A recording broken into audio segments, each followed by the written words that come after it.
to be loyal to the Constitution of the United States? Do we prioritize a president of the United States who cares about rule of law, much less the spirit with which they approach this most powerful position? There's so much about this last era. When I talk about turn the page, that's what I'm referring to, like the last decade, that has been about some powerful forces suggesting that the measure of the strength of a leader is based on who you beat down, instead of what I think most of us believe, regardless of your party affiliation, that the real measure of the strength of a leader is based on who you lift up. And so, for that reason, I'm not surprised that Liz Cheney and I are on the same stage 15 days before the election. Okay. You know? Well, maybe you're not surprised, but I'm surprised. And I think a lot of people are surprised. So I want to know, are you surprised? Are you surprised that you're out here campaigning for a Democrat, campaigning for Kamala Harris against the party that you've been a part of your entire life? You know, what I would say, first of all, is we all know, everyone who watched January 6th knows, you know, what Donald Trump is willing to do.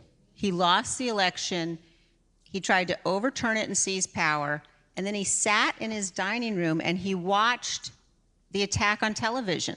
He watched it. People pleaded with him to tell the mob to leave, and he wouldn't. And he watched law enforcement officers be brutally beaten. He watched it. That's a depravity that, to me, and you know, I think to anyone who's taken the oath of office, makes someone absolutely unfit ever to be president again. Now,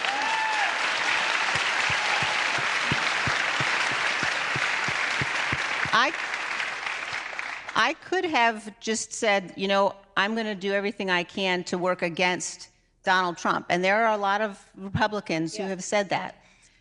I have decided, and I am very proud and I'm honored to have made the decision to endorse Vice President Harris. And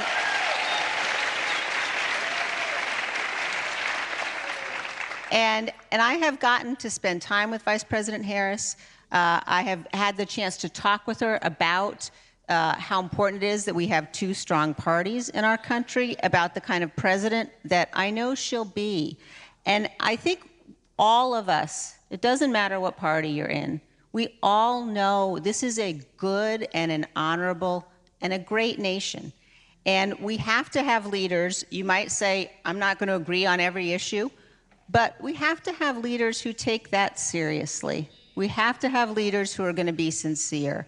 And as a mother, I want my children to know that there is someone sitting in the Oval Office that they can look up to, someone who can be a role model. And I'm incredibly proud, and I know that Vice President Harris will be that. Great.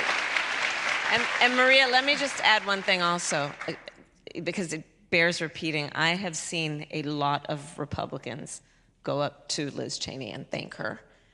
And they may not be doing it publicly. They may not be doing it publicly because I think she has shown, to your point, extraordinary courage, especially in this environment post-January 6th, where there's something, an undercurrent that is violent in terms of the language and the tenor. And for her to show the courage she has shown is extraordinary. But I've seen Republicans come up to her, and from my vantage point, she's actually not alone. And so I want to talk about that because there are a lot of people who are scared to vote for you, scared about the environment, scared to talk about politics. How scary was it for you personally to make this decision? What has been the personal cost for you to do so? It was not, it wasn't scary at all in terms of making this decision. Because when I look at the nature of the threat that Donald Trump poses, and look, Donald Trump is doing everything he can to try to get people to forget about what he did on January 6th. And when you think about that level of instability, the level of erratic decision-making, the misogyny. That's not someone that you can entrust with the power of the Oval Office. And so I think that we are facing a choice in this election. It's not about party. It's about right and wrong. And I certainly have many Republicans who will say to me, I can't be public.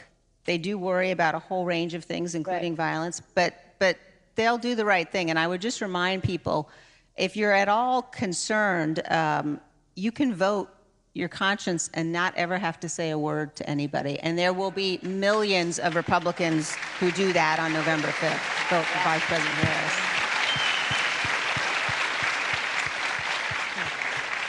I love that you said you weren't scared at all, because most people will talk today about, I'm afraid to say anything on social media. I'm afraid to speak in my place of worship. I'm afraid to speak where I work. I'm afraid. How are you not afraid?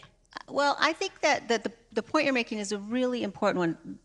Think about what's happened in our country. The level of vicious, vitriolic attack.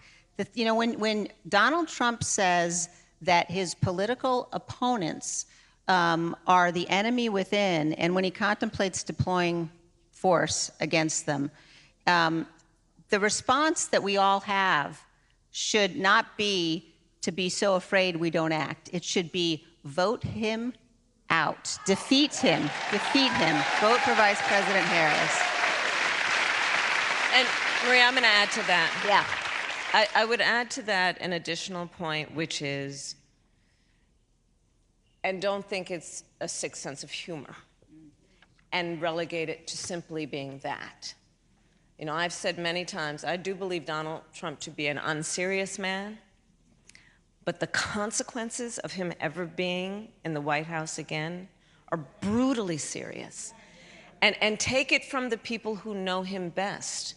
His former chief of staff, when he was president, 2 former defense secretaries, his national security advisor, and of course his vice president, who have all in one way or another used the word that he is unfit to be president again and is dangerous. Listen to the report that what his former chairman of the Joint Chiefs of Staff, a general, said about him, that he is fascist to the core.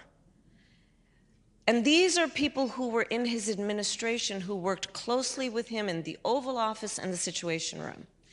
And so I would caution us also to, you know, because some people find it humorous what he says and think it's just silly, but understand how brutally serious it is. Well, the courts will take care of that. We'll take care of November. Yes. We'll take care of November. But it is brutally serious because, to the Congresswoman's point, anyone who has openly said, as he has, that he would terminate the Constitution of the United States should never again stand behind the seal of the President of the United States. Never again.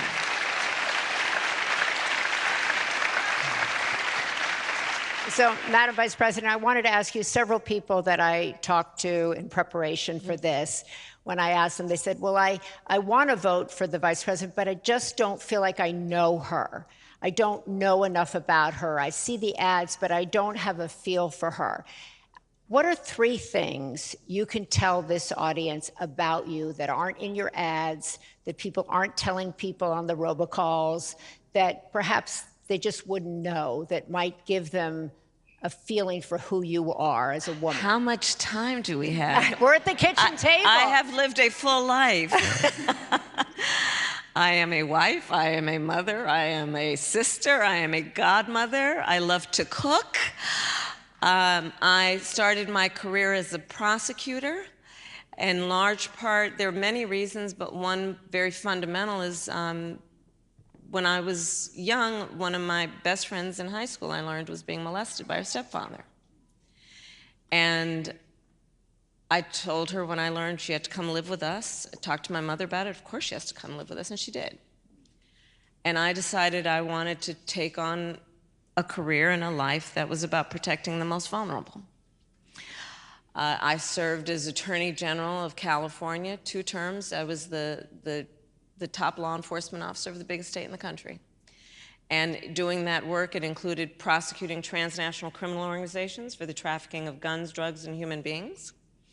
I did the work of taking on the big banks during the foreclosure crisis and delivered $20 billion for homeowners who had been targeted with predatory lending practices.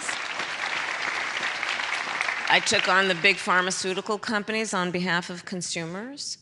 As Vice President of the United States, my priorities have been many, including, to your point, the work that you and I have done over the years, focusing on women's health. One of my priorities has been maternal mortality. But I have only had one client in my career, the people. And my belief is that there is great nobility in public service if one understands that they hold the office in the public trust. It is not about personal power. It is about what you can do that lifts up the condition of people. And there is so much about how I think about my responsibility, and I'm here to ask for your vote, is that I intend to be a president for all Americans, understanding that the vast majority of us have so much more in common than what separates us. And this era that was kind of initiated by Donald Trump has not only been exhausting, it has been harmful to us as a nation. The notion that a president of the United States would encourage Americans to point fingers at each other, that there would be a suggestion that we are a divided country, that instead of knowing we have so much more in common than what separates us. I have, as vice president, met over 150 world leaders, presidents, prime ministers, chancellors, and kings. My most recent overseas trips as vice president, which were relatively close to then the election, our allies have expressed real concern. I've shared this before, but when we walk in a room representing the United States of America, we should walk in that room, especially leaders, chin up, shoulders back, knowing that we have the self-appointed and earned authority to talk about the importance of democracy and rule of law. But the thing about being a role model, this is all role models who are here, people watch what you do to see if it matches up to what you say. People around the world are watching this election, I promise you. And my one fear I have is I hope and I pray that we, the American people, understand not only what is at stake for us in this election, but how much we mean to the rest of the world. There is so much at stake in this election. Liz Cheney, tell us real quick, I want to get to our first question, but you've been traveling with the vice president, you've been working with her, you've been spending human time with her. Tell the audience what you see that perhaps the camera doesn't get, or the ad doesn't get, or the ads don't get, so that they can get a sense of her that you have. Well, I think that what I could tell you is that what the vice president is saying about wanting to be a president for all Americans, caring deeply about this country, those are things that come across very, very clearly and very directly. And look, I'm a conservative. The very first campaign I ever volunteered in was for President Gerald Ford in 1976. And ever since then, I have been voting for Republicans. I've never voted for a Democrat. And, wow. And so the fact that I believe so strongly that in this election, we need to elect the person who is the responsible adult. And we need...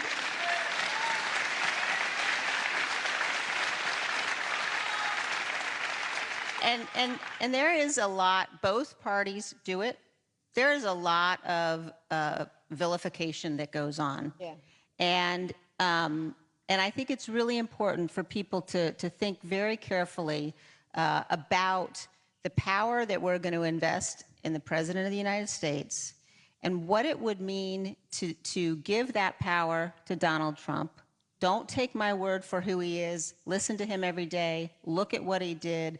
Remember that the people, as the Vice President said, who are opposing him are the people who know him best, the people who worked most closely with him. And so I would just say I know that the Vice President has had the range of experience, has, as Vice President, as Senator, as Attorney General of California, she is supremely qualified to be President of the United States. I think sometimes there are some men who suggest that she's not, but if you look at her qualifications, there's no question.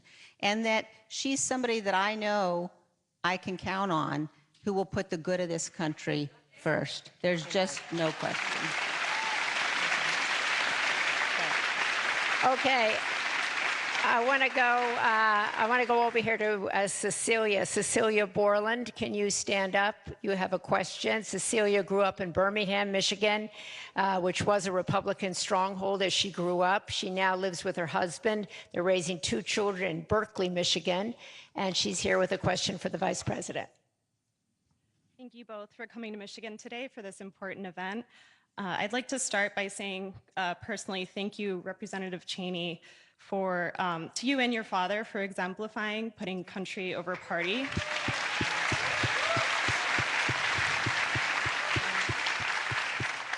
And Madam Vice President, I hope you had a wonderful birthday yesterday. Thank you. Thank you. From the shootings at Oxford High School to my alma mater, Michigan State University, to an attack at a kid's splash pad this summer, just a few miles away from here, the issue of gun violence hits very close to home for our community. Just yesterday, I learned from our school district that my preschooler will be going through his first active shooter drill this week. Yeah. As a gun violence survivor and mother of 2 young children, the issue of gun violence and the safety of my children in their schools and in our community is my top priority. Madam Vice President, if you are elected president and there is a Republican majority in Congress, how will you work with them to make impactful and immediate progress around gun violence, especially in our children's schools? Right. Thank you, Cecilia. And thank you for your courage to speak up about this. So, well, we have done it actually in the last 4 years. We had a bipartisan group of folks in Congress who came together for the Safer Communities Act, which is the first meaningful piece of gun safety legislation in 30 years. And so it's a good step, and it really does tell us that we have a will within the United States Congress to work in a bipartisan way, and then Congresswoman Cheney was one of those Republicans that actually voted for it. This is how I think of the issue, and it is through the lens of many experiences, including, I'm so sorry about your kids going through active shooter drills. Our kids did. It's traumatic. That our children, you know, growing up, I'll speak for myself, we had fire drills. Yeah. Right? Our children are now learning how to keep themselves safe if there's an active shooter at their school. I did a tour last year of colleges with college-aged kids, so I also did some trade schools.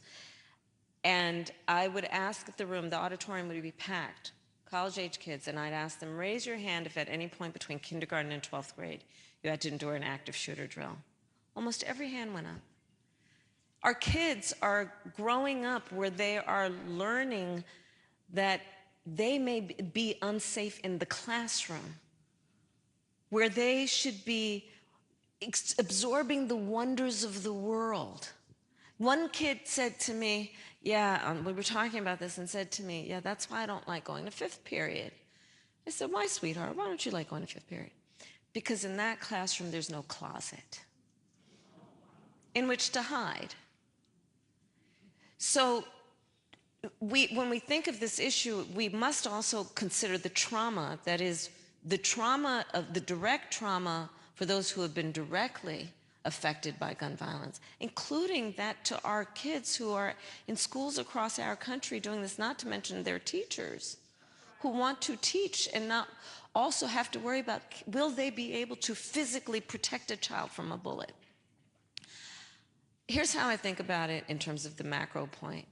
We have been pushing as a country, I think, a false choice that suggests you're either in favor of the Second Amendment or you want to take everyone's guns away.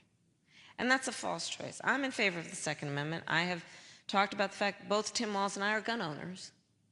I also believe we need reasonable gun safety laws, assault weapons bans, red flag laws, universal background checks.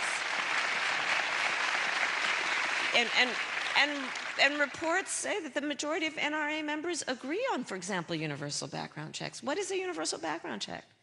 It's just common sense. Here's what it is. You just might want to know, before someone can buy a lethal weapon, whether they've been found by a court to be a danger to themselves or others. You just might want to know. It's common sense. We need common sense gun safety laws, and I will continue, I've done it throughout my career, work with all of our colleagues across the aisle, and I know that we can make progress. But this is not, I'm not trying to take anybody's guns away from them, but we need reasonable gun safety laws. Okay, I want to come back to the issue of public safety in a minute, but first we want to go to Martin. Thank you, Cecilia, very much. Martin Hauerlich, he's a former Republican member of the Michigan House of Representatives, and he's here with a question about national security. Well, thank both of you for being here this afternoon. I really appreciate your coming to the state of Michigan to be here. I would like to ask, what can the U.S. do politically, economically, or militarily to deter Russia from continuing its war on the independent nation of Ukraine while simultaneously strengthening our own U.S. security interests? Thank you, Martin. Go ahead. So I was actually in Munich at the Munich Security Conference delivering a speech when I first met with President Zelensky of Ukraine, and it was just days before Russia invaded. I've now met with President Zelensky, I think, 7 times, because the United States has rightly taken a position as a leader, a global leader on international rules and norms, that we must stand in support of one of the most important international rules and norms, which is the importance of protecting sovereignty and territorial integrity, the importance of standing strong in opposition to the notion that, in this case, Russia would attempt to change borders by force, to invade another nation, a sovereign nation, by force. And sadly, there is a huge difference between my opponent and me on this very fundamental issue. Back to the conversation about, there was a time when we used to, there was a phrase that I'll paraphrase, that basically politics ends at the sea line, at the boundaries of our country. That there are certain things, in particular the matters of national security, where it's not about partisanship, it's about where should America stand in terms of supporting our allies and standing for certain principles. I'll give you as a point of reference for me in terms of how I feel about this on the partisan issue. For the 4 years that I was in the United States Senate, my favorite committee was the Senate Intelligence Committee. And I served on that committee, and we would meet in a room that's called a SCIF, and it's basically it's a very secure room. No press, with all due respect, is allowed in, no cameras. Everyone has to leave their cell phone outside. It's a bipartisan committee, and we would go in that room and receive classified information from America's intelligence community, sometimes our military leaders, about hotspots around the world and threats to our national security. And when we went in that room, and this is why it was my favorite committee, people would take off their suit jacket, roll up their sleeves, have a cup of coffee on the table. And we weren't Democrats or Republicans. We were Americans. And that is so important on a number of issues we are discussing this afternoon, but in particular on national security. My opponent, however, has made it a thing of his to admire dictators and autocrats around the world. He exchanged love letters with Kim Jong-un, remember that? He has openly praised the president of Russia. Most recently, the report is in the height of COVID.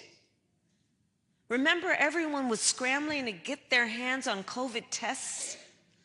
Remember when Americans were dying by the hundreds every day, and Donald Trump secretly sent COVID tests to the president of Russia for his personal use? He has said, Donald Trump, I will solve the matter of Ukraine and Russia in a day. You know, read through and understand what he is saying. He would surrender. He would have Ukraine surrender its fight against an aggressor, violating its sovereignty. If Donald Trump were president, Vladimir Putin will be sitting in Kyiv and understand what that would mean for America and our standing around the world. But thankfully, there has been bipartisan support, and to your point of where you stand on this very fundamental issue. But this is a very vivid example of what is at stake in this election, because Donald Trump has been very clear. He would give away the shop. He has been manipulated and is so clearly able to be manipulated by favor and flattery, including from dictators and autocrats around the world. And America knows that that is not how we stand. That is not how we fight. We fight in favor of our strength and our role as a leader in bringing the allies together and standing for foundational and fundamental principles. Congressman Cheney.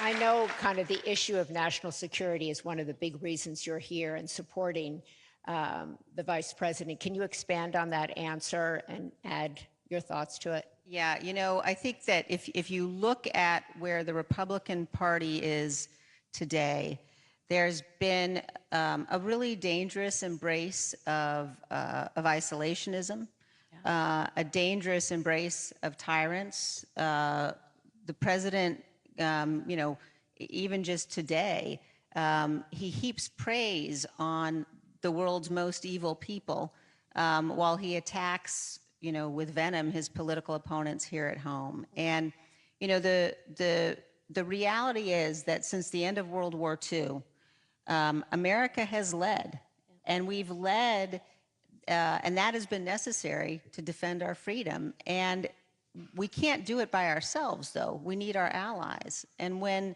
Donald Trump says that he's going to withdraw from NATO, when he invites Vladimir Putin to invade NATO, when he suggests that it is Zelensky's fault that Ukraine was invaded, I mean, that is for anybody who is a Republican who is thinking that, you know, they might vote for Donald Trump because of national security policy, I ask you, please, please study his national security policy. Not only is it not Republican, it's dangerous. And without allies, America will find our very freedom and security challenged and threatened. And one final point on this, don't think that Congress can stop him. Yeah. People say, well, you know what, he can't really do the worst, you know, because Congress will step in. All he has to do is what he's doing, is say, I won't fulfill our NATO treaty obligations. And NATO begins to unravel. So it is an incredibly dangerous thing to think about a foreign policy, a national security policy led by somebody who is as unstable as Donald Trump is, and it's a risk we just simply can't take as a nation. And I'm going to add for emphasis that let's also be clear about, on this subject specifically of Ukraine, Donald Trump's approach would be to surrender. Understand what that would mean. That is signaling to the president of Russia he can get away with what he has done. Understand, look at the map.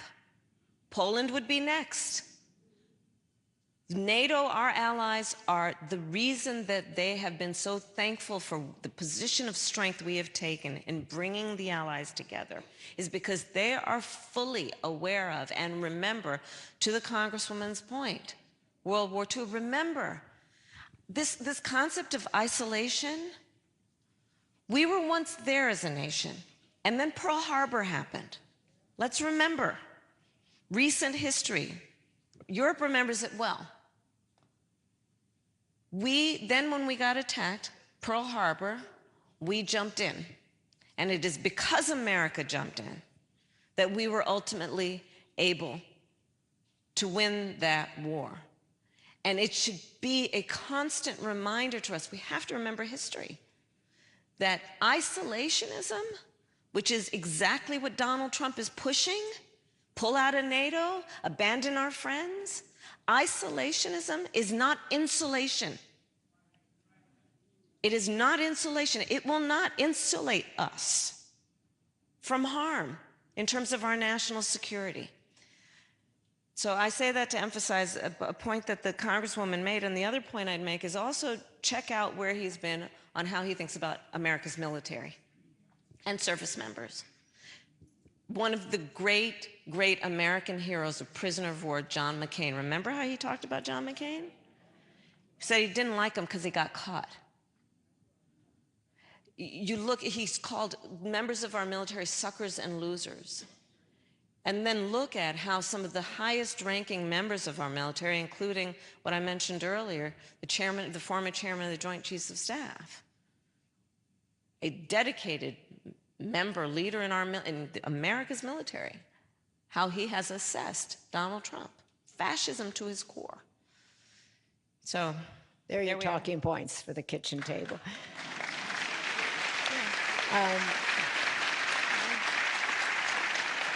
Our final question is from Courtney. Courtney, can you stand? Courtney Cabrera Agruza is a wife, a mom, an attorney, and she's a proud Chaldean, and she is here with a question. Courtney. Thank you so much. Good evening, Madam Vice President Harris and Representative Cheney.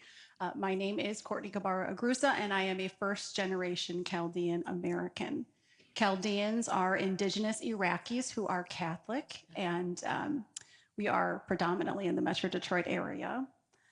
Chaldeans are a very close-knit community, but the recent political climate has really begun to divide us. While I know that you have discussed several bipartisan proposals over the course of your campaign, what would you say to people like myself who are part of these traditionally conservative communities who want to move forward but are feeling the pressures of the political divide? Thank you. And I've actually met with members and leaders in the Chaldean community, and thank you for being here. You know, I think that there is something at stake that is about core values as well as what is at stake in terms of the risk and the danger. And I would offer you an example of what I think would be an important issue that would affect the Chaldean community and all Americans. For example, the issue of how we think about healthcare in America. So I know enough about the culture and to know that it is reflective of who we are as Americans in general. We respect our elders. We take care of them. So I will share with you a specific proposal that is an extension of how I think about things. Personal story, I took care of my mother when she was sick. And for anyone taking care of or who has taken care of an elder relative, you know what that is. It's about trying to cook something they feel like eating. It is trying to find clothes that don't irritate their skin or help them put on a sweater. It's about trying to figure out something you can say that will bring a smile to their face or make them laugh. It's about dignity. And we now have, in particular in our country, a lot of people doing that and also raising young kids. We call them the sandwich generation, right in the middle. It's a lot. And the way the system currently works, well, God willing, you may have enough resources, you can hire somebody to come in and help.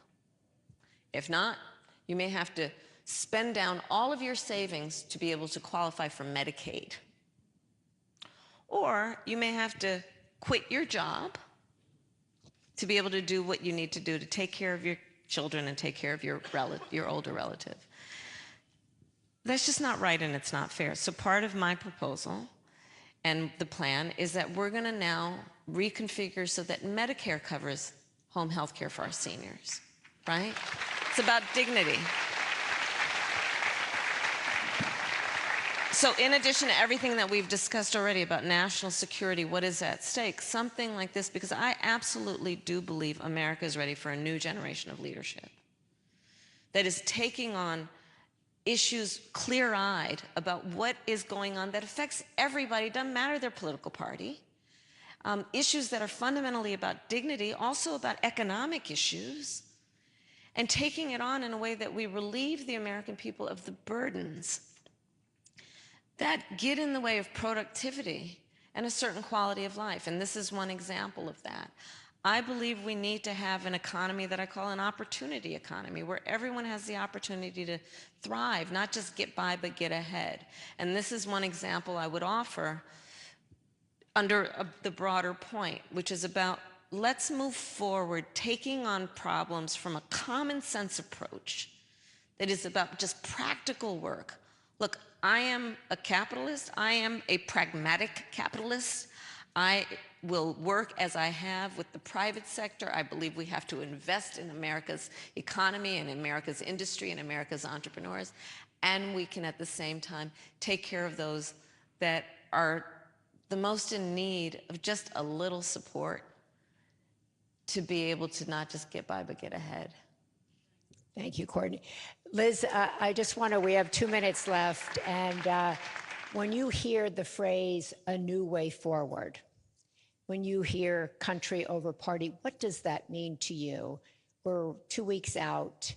What does a new way forward mean for families like everybody here, for your children, my children, everybody's children, young men? Yeah, What is it like? I think that we're at a moment now where, when you think about America and the beacon of hope that we have been for so many years, for so many communities, also how tremendously enriched we have been by communities, immigrants who want to come here and build a life, all of that depends upon fundamentally defending the rule of law, fundamentally defending our Constitution. That's what makes all of our opportunity and our freedom possible. And at the same time that we're that beacon for the world, it's also because we're a good nation. Yeah. And because when you look at who our leader is going to be, what Donald Trump represents is in many ways just cruel, and not the kind of dignity and the kind of person that we all want to be able to look up to. But what I would say is that if people are uncertain, if people are thinking, well, I'm a conservative, I don't know that I can support Vice President Harris, I would say, I don't know if anybody's more conservative than I am. and I understand the most conservative value there is to defend the Constitution. And if we don't come together to do that, then and so just to finish that, I would say, to me, a new way forward is this. It's what you're seeing up here. It's having a president who will listen, having a president who will say, I'm not necessarily sure I agree with you on this issue or that issue, but let's talk about it. Yeah. Why do you want that policy? Why do you believe that? Someone who is willing to honor and respect all perspectives and points of views. And there's only one candidate in this race who does that, and that's Vice President Harris.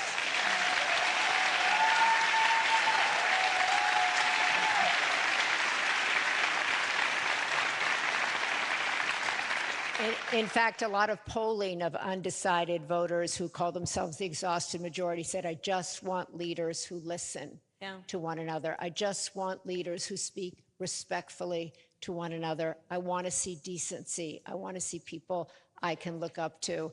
And unfortunately, that's considered a new way forward, as Representative Cheney. Let's do that. Let's do that. Yeah, let's do that. Let's make that a way forward. The final word, Madam Vice President, you know, everybody I talk to says, you know, I have to turn off the news. I can't read anything. I'm meditating. I'm doing yoga. I'm so anxious. I just don't even know. I'm eating gummies, all kinds of things, you know. What are you doing? What are you doing? Not eating gummies.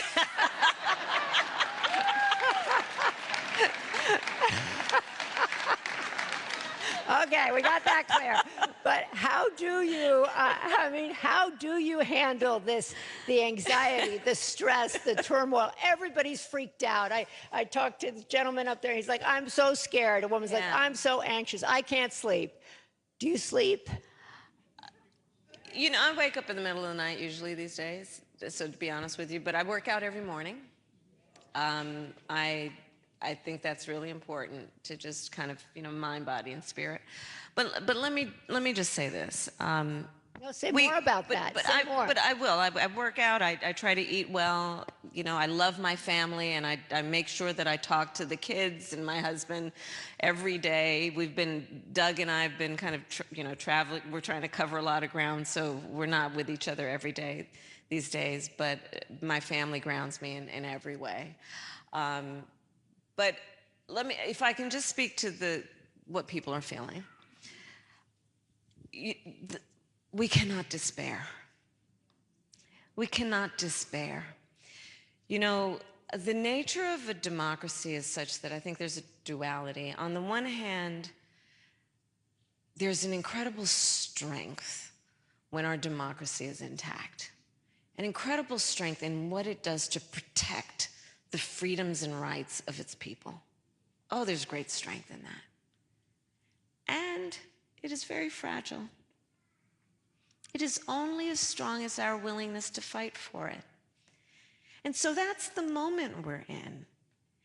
And I say do not despair because in a democracy, as long as we can keep it in our democracy, the people, every individual has the power to make a decision about what this will be. And so let's not feel powerless. Let's not let and I get it, overwhelming nature of this all make us feel powerless, because then we have been defeated. And that's not our character as the American people. We are not one to be defeated. We rise to a moment, and we stand on broad shoulders of people who have fought this fight before for our country. And in many ways, let us look at the challenge then that we are being presented and not be overwhelmed by it. The baton is now in our hands to fight for, not against, but for this country we love. That's what we have the power to do. So let's own that. Dare I say, be joyful in what we will do in the process of owning that, which is knowing that we can and will build community and coalitions and remind people that we're all in this together. Let's not let the overwhelming nature of this strip us of our strength. That's how I feel about this. You know? That's how I feel about this.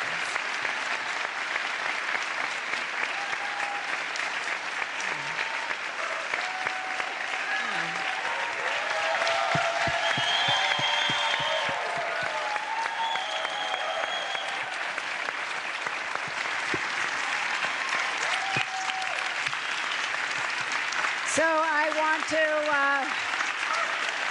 I want to thank everybody here. You heard from the Vice President, from Congresswoman Cheney, do not despair. I think you got a great glimpse into who this woman is, what brings them together, why they're here, why they want to earn your vote, why they wanted to speak with you today. And I want to leave you with this quote from Ralph Waldo Emerson that I think speaks to this moment. It says, "Whatever course you decide upon, there is always someone to tell you that you're wrong. There are always difficulties arising which tempt you to believe that your critics are right. To map out a course of action and follow it to the end requires great courage." So I leave you with that. All of you are courageous people. Do not despair. Thank you so much for spending your time. Bravo.